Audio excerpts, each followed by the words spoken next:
In 1973, PSO announced plans to build a nuclear power plant in Enola, Oklahoma.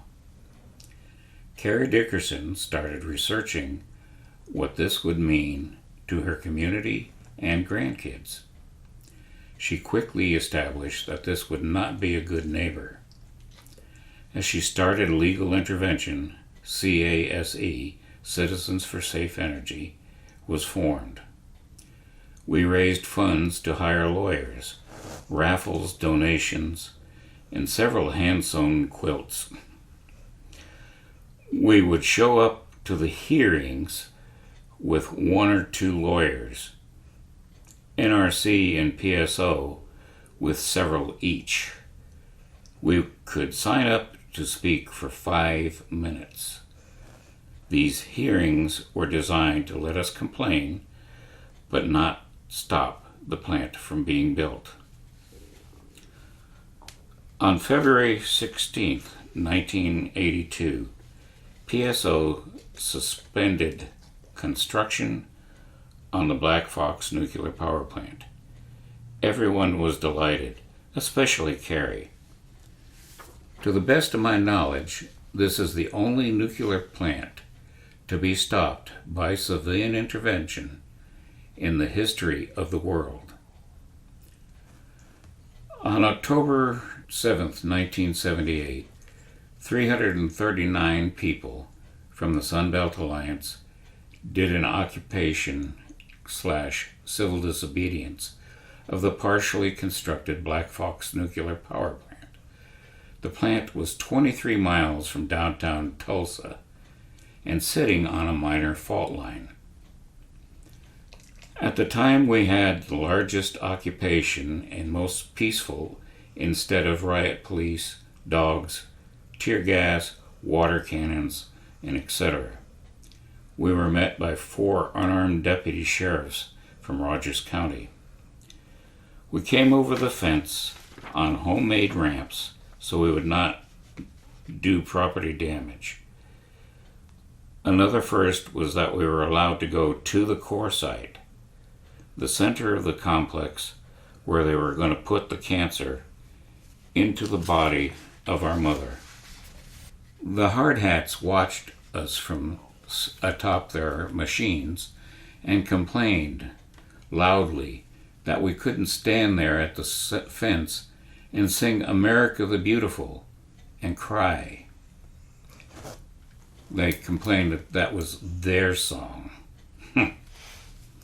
We then filed through a trailer and got our traffic ticket type citation for violation of the anti-sabotage law of 1945 and went home to await our summons to Rogers County Courthouse for our trial, actually to put nuclear power on trial.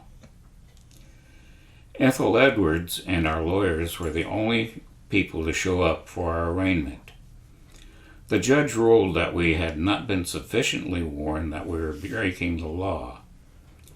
After months of negotiations with Rogers County Sheriff's Office and PSO, we had a good idea of what we were doing, hence the nonviolent reception of the occupation. So we had to do it all over again. June 3rd, 1979, we went over the wire again. This time PSO sent a truck with PA system and video camera to prove sufficient warning. And this time it worked. We hung the jury of 6 citizens, 3 for us and 3 against. We cheated a little, brought in 2 survivors of Hiroshima and 1 from Nagasaki, and Dr. John Goffman. Dr. Goffman had twin PhDs in medicine and physics. He was working at the Lawrence Livermore Lab and was sent to Hanover, Washington to evaluate what effects the constant exposure to low-level radiation was having on the workers. This is where we put our bombs together. In just a few months, the data reflected an absolute fact. There is no safe level of radiation. Health problems and birth defects were in direct proportion to the exposure to the radiation. His employers did not want this known. When he stood by his science, his security clearances were revoked, and he found himself back in academia doing research on genetic mutations in relationship to radiation exposure. He wrote a book called Irrevi, an irreverent illustrated view of nuclear power, and became a professional witness, bringing his considerable knowledge to bear on all those who persist in lying about nuclear safety. He is one of the fathers of the bomb by isolating the first fissionable material of U-233 and the first gram of plutonium. He did the pioneering work that gave us LDL, HDL, heart-related health research. He had a great sense of humor. Just look into Irrevi. GE sent in 3 lawyers to our trial. When the judge accepted our request for the Reed report, a GE house study, they asked for a 5-minute recess to consider options. The Reed report cited 41 defects in the boiling water reactors. Like many anti-nuke groups, we had felt this was germane to our defense of duress. That is, we're guilty, but your penalties are not equal to what violating the law would do. They came back and asked what version of the report would he like, 1 filing cabinet drawer or the entire 4 drawers full. He said both, which caused cheers on our part and a hasty, confused confrontation between the lawyers and the prosecution team. Most of the hippie tree hugger groups had tried to get the Reed report released for the defense or to prove culpability. We succeeded. We think this made retrial unacceptable. We achieved nonviolence through extensive preparation, training to not be the cause of any disruption of the occupation, and no matter what the provocations. One of our friends was beaten and detained illegally just for taking pictures of the groundbreaking of Fort Black Fox. We gathered ourselves into affinity groups, cadres of 20 or so people. We did nonviolence training together, got to know each other, to walk around in each other's heads. Long conversations helped us understand why each of us was there and what we were likely to encounter. And we did role-playing, taking turns being demonstrators or antagonists.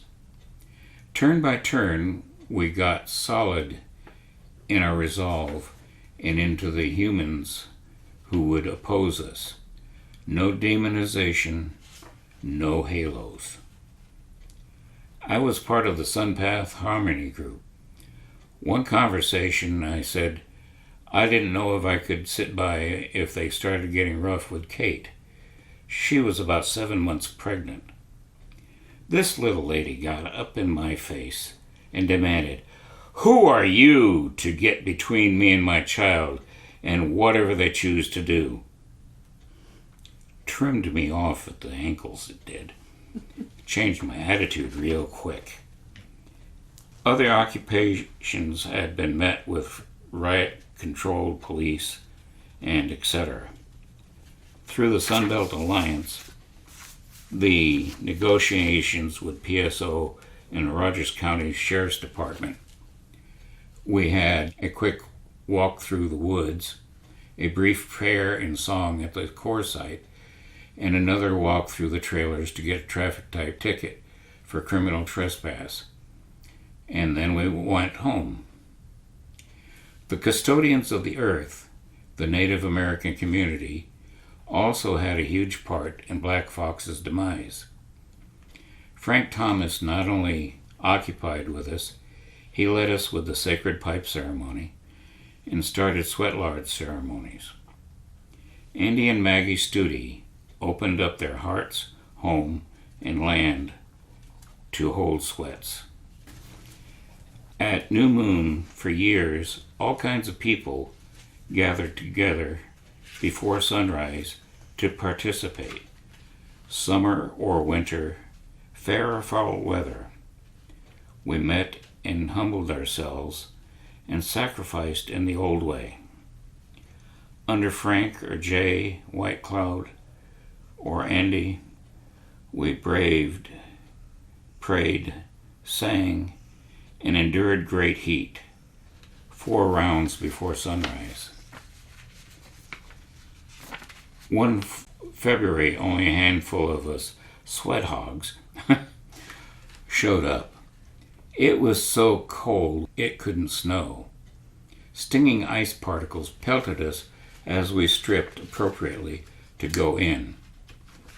Jay got it nice and hot real soon. Then he started pouring and singing. We joined in. Pretty soon it was unbelievably hot, but we kept praying. It got so hot we realized that the next breath would sear our lungs and we would die. We kept singing and transitioned here. In full God ecstasy, we were safe in our mother's womb. As the Lakota Sioux say, "Ho-ka-hey, it's a good day to die." None of us were hurt. Other sweats and prayer meetings of many denominations all over the state added their supplications to ours, and Black Fox was canceled. 38 other reactors were also canceled over the next few years. A few were completed that had been developed. New construction. As far as I can find out, Virgil C. Summer, Jenksville, Georgia, is the first one started since our efforts. It started in 71 and went online, producing power in 84. A second unit is supposed to start producing in 2024. Other units there and elsewhere are delayed, quote unquote, as they try to come up with a safer design. The capital and financing and fuel replacement have the monetary costs skyrocketing. The Vogtle plant cost $1.7 billion. With our tax dollars, cheap electricity is possible. And it's green. The water supply to put out a nuclear fire now is gravity-fed instead of pressurized. Just ask the families of the firefighters that tried to put out the Chernobyl meltdown how well that worked. None of these plans for cheap electricity, including radioactive waste disposal or decommissioning costs. Currently, several utilities have lawsuits against the NRC because their capacity to store radioactive wastes on site is maxed out, including 21 decommissioned sites. The NRC has no viable plan for these wastes, with power plants operating way past their design being shut down. The amount of hot wastes has greatly increased. We have milked them for every kilowatt we could get and kept them running past their expiration date, basically, and specify the lie that it's in our best interest, and to put off the nearly impossible task of cleaning up this mess. I predict any number of utilities will declare bankruptcy to dodge the costs that can't begin to be calculated. 3 Mile Island, Chernobyl, Fukushima have all been warnings to end this lie. About a third of the planet has radiation damage from Fukushima. We have 94 units in the U.S. in 28 states. They provide 20% of the electricity and 8.5% of total energy. 21 plants are shut down. We have introduced many radiation factors without any idea, past immediate death, of the damage to our Earth, or the beings that we're commanded to nurture. The Government Accounting Office site provides the following: 70,000 metric tons of waste so far. We add about 2,200 metric tons a year.